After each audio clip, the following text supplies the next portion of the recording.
Learning Journey in association with Turn Up Tuesday, hosted by Ross Audio presents Did You Know? And this week we want to look at Dutty Boukman. Yes, the early life and of course the story that surrounds Dutty Boukman. Dutty Boukman was born around 1767 in the region of Senegal, Gambia, which encompasses the present-day Senegal and Gambia. In his early life, he was a learned scholar in Islam and of course its tradition.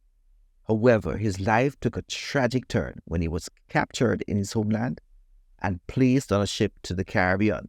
Of course, you know he would have gone through a lot. His journey took him to the Caribbean and he was placed in Jamaica. After a time in Jamaica, he was then sent over to Saint-Domingue.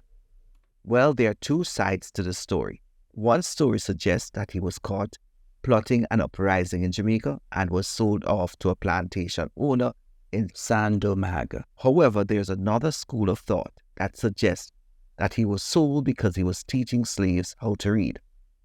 Based on his pathway, I would say that it could be either or.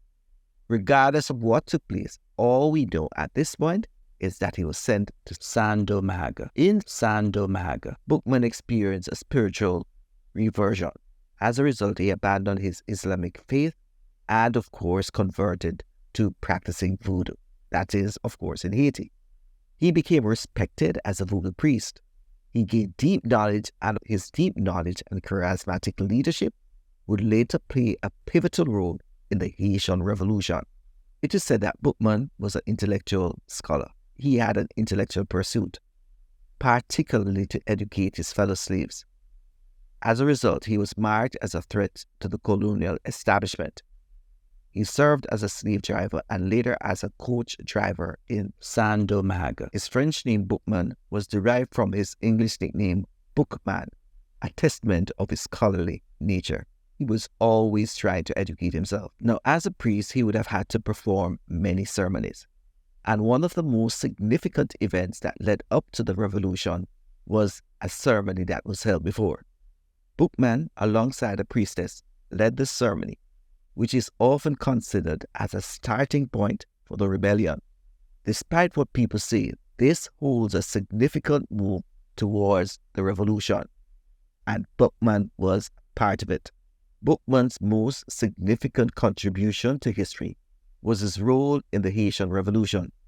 He was a central figure in the initial stage of the uprising, and as a matter of fact, he was known for his physical strength and fearless nature.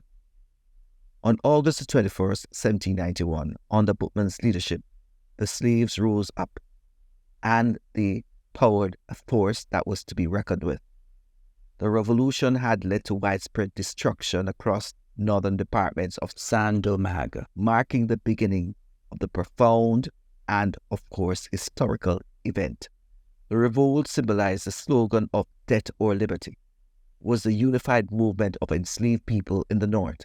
It was a direct challenge to the institution of slavery and played a critical role in the bordering of context as it relates to the revolution.